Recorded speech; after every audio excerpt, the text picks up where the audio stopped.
The next few pages that are in the manual come from the original manual that I put together for spiritual entrepreneurship. So I want to give you a little bit of background for that. Three of us collaborated to create that course, and one is a dear friend. We continued to collaborate in different ways, and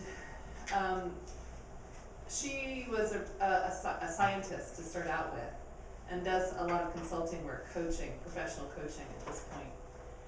And she approached doing this spiritual entrepreneurship class course as well, what we need to do is interview people first about what they're doing, and so we did this really long-term kind of process. We interviewed maybe 10 to 12 people who had either just started or had been in practice for some time, and noticed trends. So it was a qualitative study of sorts, certainly not published, but we gathered a lot of information from folks and started noticing trends in it. And I've woven some of that into this manual. So the next few pages are actually related to that. So pages 10 and 11. And see if this resonates. So these folks had this internal shift that led them to do something different, right? So that's the decision or the call. And these were folks who were healers or energy workers. So most were initially doing work for themselves, and then many of them, it was amazing to listen to these folks. Many of them had this inner guidance, a dream or some kind of voice, not schizophrenic voice, but some kind of voice that said, you need to do this, or it's time, or and then there was somebody who said, I walked into this library and a book fell off the bookcase, and when I picked it up, I was just astounded by it. So, and what it was saying to me, and they just took the next step. And every one of the 12 people that we talked to had a previous kind of career or job. And so they were really taking this big giant leap. And then they went through this exploration process, which is kind of what you're doing. And knowing that it's a process,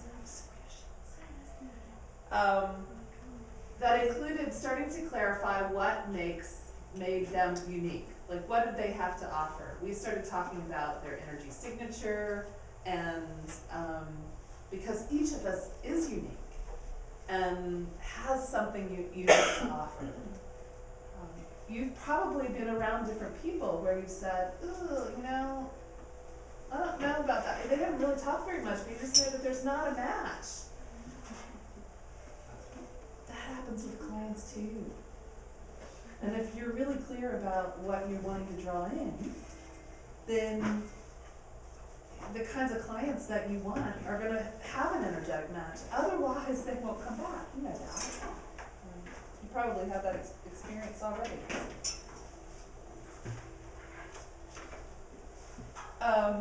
And then the next phase that they had was to move from, I want to do this, I want to do this, and then I want to make a business of it. So starting with sort of a hobby, but then turning it into a business. And those that stayed in it, so the ones that had longevity were the ones that said, okay, I'm going to keep going to the edge. What's my next edge? What's my next edge? What's my next edge? Instead of staying exactly where they were. Because we're all evolving anyway. And the more we're aware of how we're evolving, the more we'll be able to draw those clients in that we're after. So on a side note, what happened for me, I said I was in practice for 5 years, and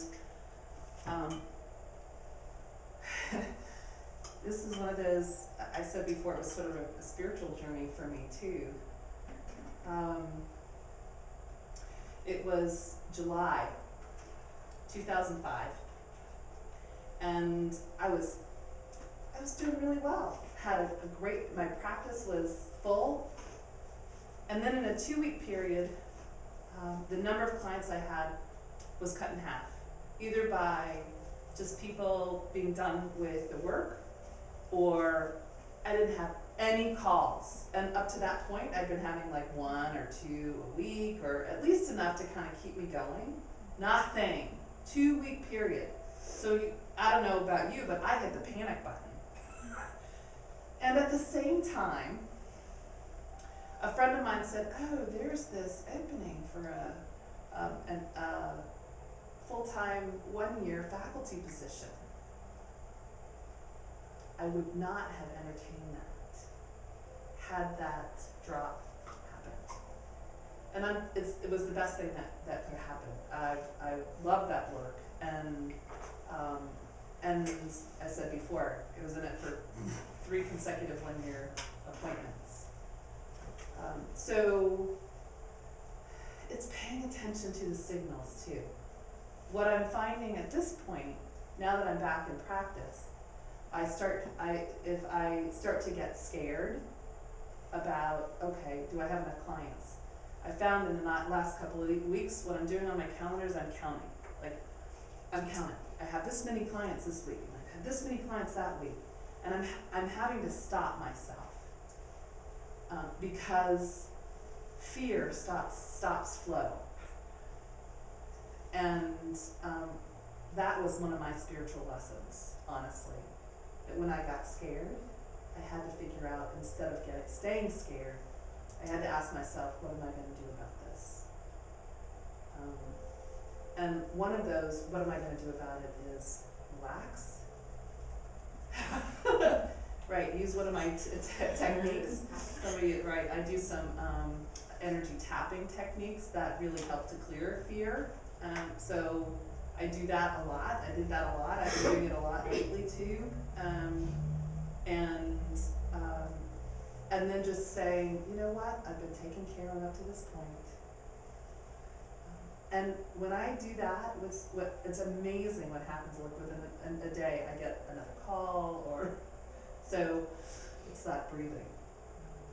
That's weird as far as like the energetic kind of shift. Yeah. Every time I go on vacation, I get a bunch of calls. I assume because I'm like really relaxed and it's I'm putting that out there. But I had the same kind of thing when I shifted from fear and anxiety thinking about it to knowing I could do it was when things really started to change. Yeah. So any questions up to this point? Yeah. When you talked about like you were full. What does that mean? Yeah, like how many, what does that look like in terms of clients per week to sort of get to a level where you're full, or you can support yourself in terms of income? And that's a great question. So for me, 15 to 20 is enough. I don't. How about you, Natalie? I used to think 20, and then I got to 15, and it felt like a lot. So between 15 and 20, but I don't think I want to do more than 20. I'd rather maybe find other things to do with other forms of work or income if I wanted. And I'm glad you said that, because that's the operating system that I have. Is I said before, I don't want to just do counseling, and so doing other things I think opens up the flow as well. I said I do consulting. I supervise, so you probably have heard that. I still provide supervision. I do individual supervision. I have group supervision. I started because I wanted it. I do a lot of that. Well, I don't see anybody doing this. I'll do it because I want it. I started a monthly clinical consultation group. So that's also income. And I am doing workshops like this, that's income. Doing other workshops. So thinking in terms of what is it I love to do, I love to teach, and then that's a source of income as well. Does that help? Mm-hmm. Yeah. And also, I've started just a little bit starting to think about the possibility of a group practice, since I'm kind of maxed out on just as far as my energy level, how many clients I want to see, but then that could be another way to keep growing. Mm-hmm. And that's a whole new thing I'm learning about. So I do want to say too, and I think you use this, and then we'll stop and turn it over to Sabrina. But so when I first was in private practice, I actually quit my job, my full-time job, for a lot of different reasons. And honestly, I wouldn't recommend that. We talked before about like building things up till you hit whatever feels comfortable for you.